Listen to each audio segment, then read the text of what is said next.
फलेगा देश, दुनिया में बढ़ेगा मान। जब माया बहना के हाथों होगी देश की कमान। नीला परचम अब है लहराना, बहना संघर्ष करो। हम तुम्हारे साथ हैं बहना, बहना संघर्ष करो। हम तुम्हारे साथ हैं बहना, बहना संघर्ष करो। ओ सभी समाज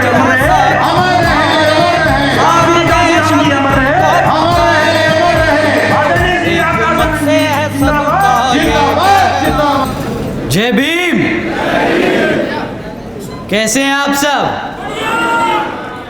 अब इतनी गर्मजोशी से लोकसभा की तैयारी में लग जाइए। साथियों, आपकी पार्टी बसपा को बने 39 साल हो चुके हैं। इन 39 सालों में हमारे पार्टी के संस्थापक परम पूज्य मान्यवर साहब श्री काशीराम जी और एक छोटे से परिवार में जन्मी, दिल्ली की गलियों से निकलकर दिन रात एक कर अपना पूरा जीवन और अपना परिवार इस पार्टी व मिशन और मूवमेंट के लिए त्याग करने वाली बहन जी ने दलितों और पिछड़े समाज को राजनीतिक की मुख्य धारा में लाने का काम किया है। गरीबों और कमज़ोरों को इतना सम्मान दिया कि आज कोई भी राजनीतिक पार्टी हमारे इस वर्ग को नज़रअंदाज नहीं कर सकती। साथ ही साथ अल्पसंख्यक समाज को उसके हकों के बारे में जागरूक कर इस भारत में भाईचारे के आधार पर एकजुट कर एक समता मूलक समाज की स्थापना करने की कोशिश की है और सर्व समाज को एक ऐसी सरकार देने का काम किया जिसकी कल्पना हमारे गुरु बाबा साहब डॉक्टर भीमराव अंबेडकर जी ने की थी। साथियों, 39 साल पहले ये मूवमेंट युवाओं ने शुरू किया था। आप सब इस मूवमेंट का हिस्सा रह चुके हैं। आप सब ने वो त्याग किया जिसकी बदौलत आज हम सब इस पार्टी को इस मुकाम तक लेकर आ चुके हैं कि आज बसपा भारत की तीसरी सबसे बड़ी पार्टी बन चुकी है।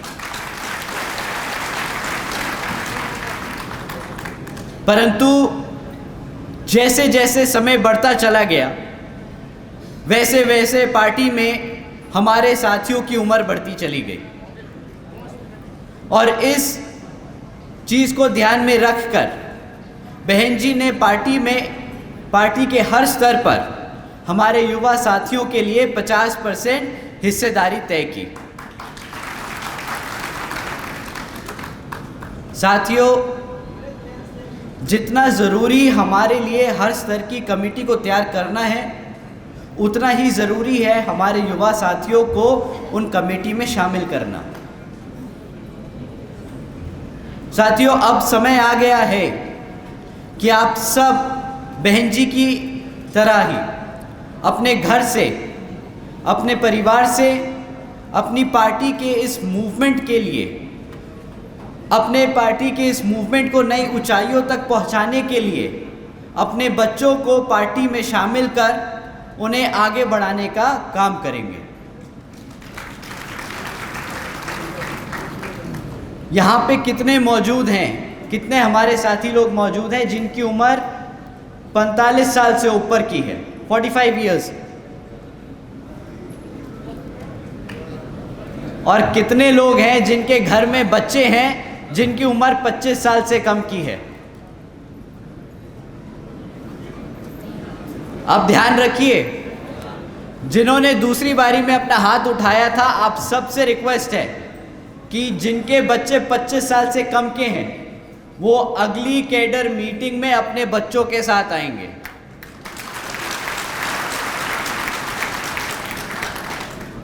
साथियों, मेरे से ज़्यादा आप सब ने मान्यवर साहब के साथ कदम से कदम मिलाकर इस पार्टी के लिए अपना समय और अपना जीवन त्याग किया है। आपसे ज़्यादा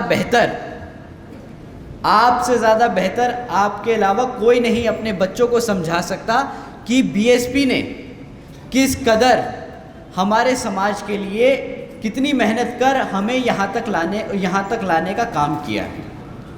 तो आने वाली कैडर मीटिंग में आप अपने बच्चों को लेकर आएंगे और उन्हें घर ले जाकर फिर समझाएंगे कि कितनी ज़रूरी है उनकी बीएसपी, कि आने वाले समय में अगर वो भी यही चाहते हैं कि उनको समाज में उनको वो सारी व्यवस्थाएं मिले, वही सारे लाभ मिले जो हमारे बाबा साहब हमें देकर गए हैं इस संविधान में, तो उन्हें कितनी मेहनत से बीएसपी में आगे बढ़ चढ़कर हिस्सा लेना होगा।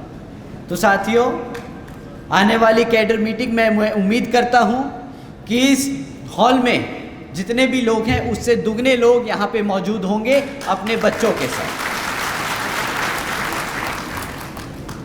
अब साथियों, जैसा कि आपको विदित है कि कुछ ही समय में यहाँ पर लोकसभा के आम चुनाव होने वाले हैं और उसके 6 महीने बाद यहाँ पर विधानसभा के आम चुनाव हो जाएंगे।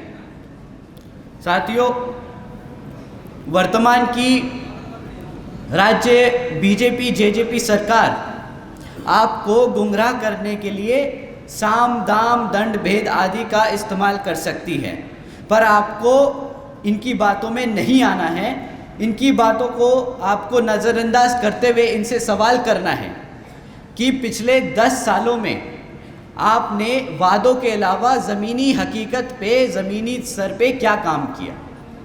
आपको उनसे पूछना होगा कि हमारे समाज के लिए, अब हमारे समाज में सर समाज आता है, पिछड़ा वर्ग आता है और जो अपर कास्ट समाज है उसमें से जितने भी गरीब और कमज़ोर लोग हैं वो भी हमारे बहुजन समाज पार्टी का हिस्सा हैं। तो आप सबको मिलकर उनसे पहले पूछना होगा कि भाई आप फिर हमें आके यहाँ पे लंबे चौड़े वादे सुनाने से पहले हमें ये बताइए कि हमारे समाज के लिए आपने क्या काम किए। क्योंकि साथियों, इनकी विफलताओं की जो लिस्ट है वो इतनी लंबी है कि बेचारे काम बताने तो दूर आपके सामने खड़े होने लायक नहीं रहेंगे। पिछले कई वर्षों में बीजेपी जेजेपी की सरकार चल रही है और आज तक भी ना यहाँ पे गांव में पक्की सड़कें बनी, ना यहाँ 24 घंटे बिजली घरों तक पहुँची, ना यहाँ रोज़गार के अवसर प्राप्त कराए गए और ना ही यहाँ जाति और धर्म के नाम पर जो दंगे हो रहे हैं उन पे लगाम लगी। साथियों, आज भी बीजेपी जेजेपी ने सरकारी नौकरियों में जो SC ST OBC भर्तियों पर लगी हुई रोक को कायम रखा है। आपको जानकर हैरानी होगी कि आज भी 1,80,000 से ज़्यादा सरकारी नौकरियां खाली पड़ी हैं, परंतु आज बीएसपी कहती है कि हमारी सरकार बनने पर इस बैकलॉग को सबसे पहले भरा जाएगा।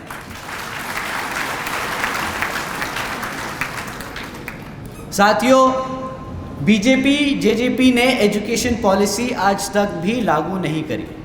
इन्होंने पिछले 10 सालों में कई बार कमेटी बनाई, कई बार रिकमेंडेशन ली, पर आज तक इन्होंने एजुकेशन पॉलिसी को ज़मीनी स्तर पे लागू नहीं किया। पर बीएसपी ने अपने पूर्व सरकारों की तरह आज यहाँ कहती है कि जिस तरह पिछड़े बुंदेलखंड क्षेत्र में बाबा साहब doctor Bhimrao Ambedkar medical college और झांसी में मान्यवर श्री कांशीराम जी पैरामेडिकल ट्रेनिंग कॉलेज की स्थापना की थी, उसी तरह यहाँ पर भी हमारे बच्चों को एजुकेशन में आगे बढ़ाने के लिए मेडिकल कॉलेजेस और ट्रेनिंग सेंटर्स की स्थापना करें। साथियों, आज भी यहाँ पर आशा वर्कर्स लंबे समय से अपनी मांगों को लेकर धरने पर बैठे हैं, परंतु यहाँ की बीजेपी जेजेपी सरकार ने उनको नज़रअंदाज करने के अलावा कुछ नहीं किया।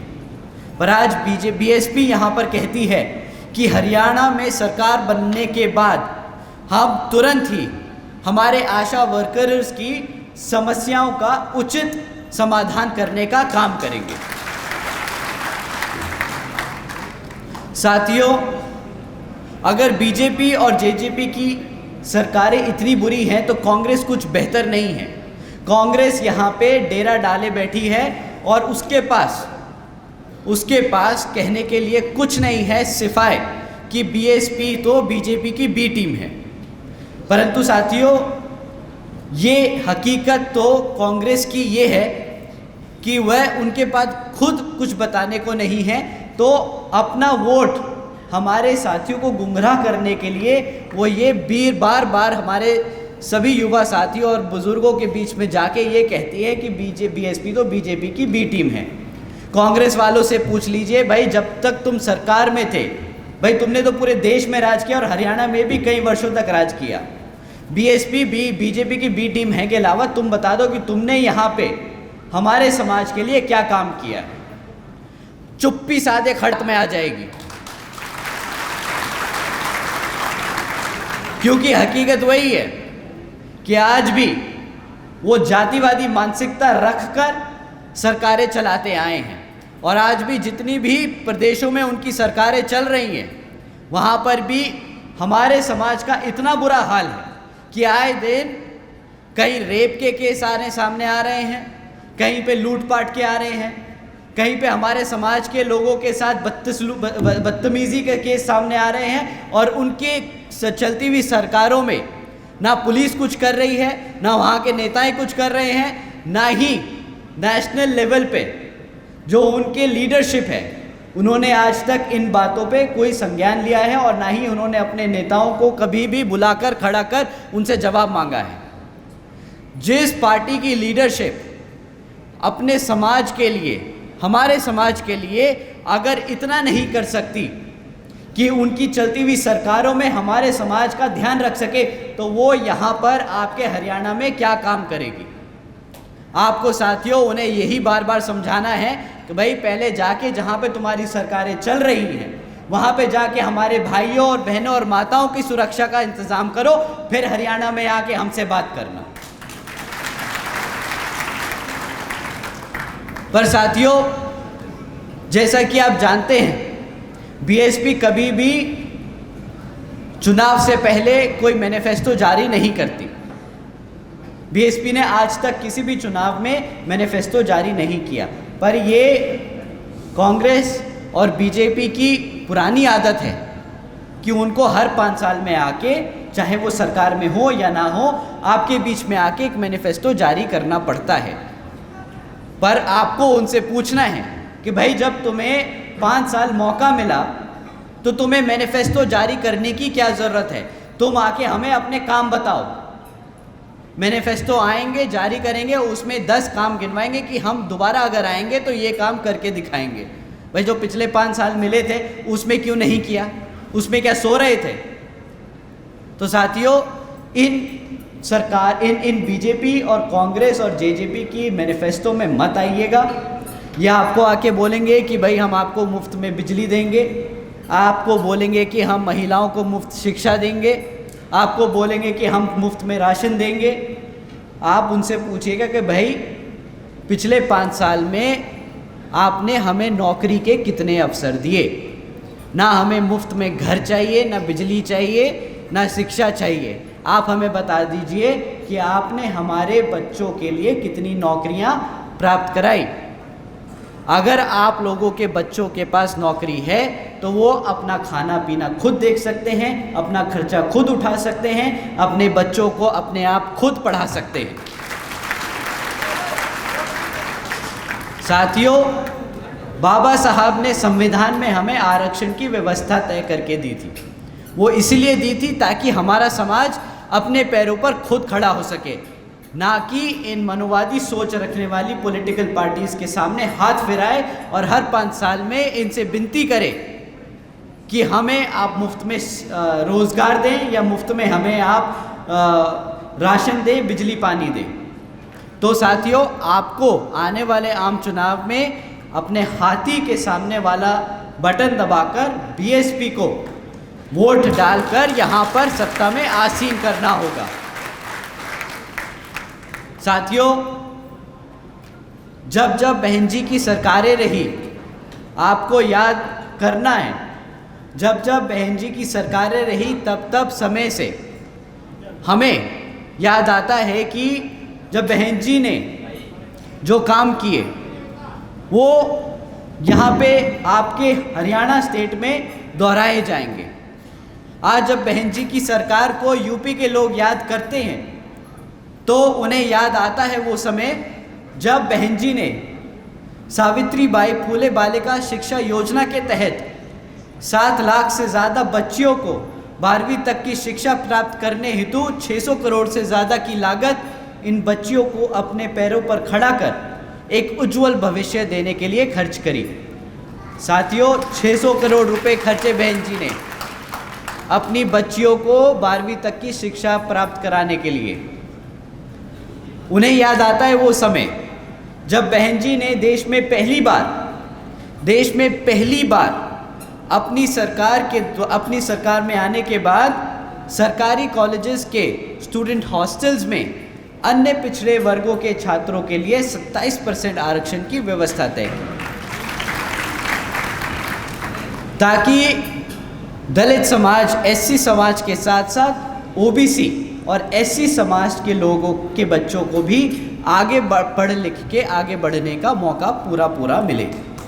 साथियों, उन्हें याद आता है वो समय जब बहन जी ने महामाया गरीब बालिका आशीर्वाद योजना के तहत 3,25,000 बच्चियों को 1-1 लाख रुपए देने का काम किया। बहन जी ने इस योजना के तहत 3,250 करोड़ रुपए अपनी बच्चियों को देने का काम किया। साथियों, साथ ही साथ बहन जी ने सरकारी नौकरियों के साथ साथ सरकारी ठेकों में आरक्षण की व्यवस्था लागू की। और साथियों, याद करते हैं कि किस तरह बहन जी ने सरकारी नौकरियों की भी भर्ती पर लगी रोक को हटाकर बहुजन समाज के साथ साथ सर्व समाज के सभी ज़रूरतमंदों लोगों को नौकरी देने का काम किया। साथियों, बहन जी ने प्रदेश के व्यावसायिक technical institutions, engineering colleges, polytechnic एवं इंडस्ट्रियल ट्रेनिंग इंस्टीट्यूट्स में अन्य पिछड़े वर्गों के लिए 27% सीटों की आरक्षण तय की। सारे हायर एजुकेशन इंस्टीट्यूट्स में बहन जी ने हमारे पिछड़े समाज के लिए, सर्व समाज के साथ साथ पिछड़े समाज के लिए 27% सीटों का आरक्षण तय किया। बहन जी ने कृषि एवं संबंधित कार्यों में मिनिमम वेजेस को 55 रुपये से बढ़ाकर 100 रुपये प्रतिदिन की 100 रुपये करके दिया। और अन्य पिछड़े वर्गों के लोगों के लिए क्रीमी लेयर की जो वैश्विक आय थी वो 3 लाख रुपए से बढ़ाकर 5 लाख रुपए कर दी। साथ ही साथ बहन जी ने गन्ना खरीद के दाम को अपने समय में दुगना कर दिया। साथियों, आदरणीय बहन जी ने अपने शासनकाल में 90,000 से ज़्यादा अधिक शिक्षकों को सरकारी नौकरी दी, 1 लाख से अधिक सफाई कर्मचारियों की भर्ती करी और 2 लाख से अधिक जवानों को पुलिस फोर्स में भर्ती किया। और साथियों, ये काम बहन जी ने अपने प्रदेश में इस स्तर पे किया कि हमारे प्रदेश के लोगों को अपना प्रदेश छोड़कर, अपने घर को छोड़कर कहीं और दूसरी जगह जाकर नौकरी ना करनी पड़े, अपने परिवार, अपने समाज के बीच में रह के वे अपना पेट पाल सके। तो साथियों, हमें बाबा साहब के दिखाए रास्तों पर चलकर, मान्यवर साहब के बताए तरीकों का इस्तेमाल कर और बहन जी के बेबाक अंदाज को अपने दिल और दिमाग से अपनाना होगा। तो साथियों, समय आ गया है कि अब हम सब एकजुट होकर समाज के हर एक व्यक्ति को बसपा से जोड़कर बता दें कि हम आ रहे हैं हर एक उस चीज़ के लिए जो इस संविधान में हमारे गुरु हमारे लिए देकर गए हैं, हमारे बाबा साहब डॉक्टर भीमराव अंबेडकर जी। अंत में मैं यहाँ दोबारा से मौजूद सभी हमारे बड़े बुज़ुर्ग, हमारी माताएं बहनें, हमारे युवा साथी, साथ ही साथ बीएफ के सभी जवान जाबाज साथियों और बीएसपी मूवमेंट को आगे बढ़ाने के लिए हमारी बात को, हमारे मैसेज को देश के कोने कोने तक पहुंचाने के लिए हमारे बहुजन मीडिया के सभी साथियों का तहे दिल से शुक्रिया अदा और धन्यवाद करता हूं। जय भीम, जय भारत, जय बहन जी। बहुजन समाज पार्टी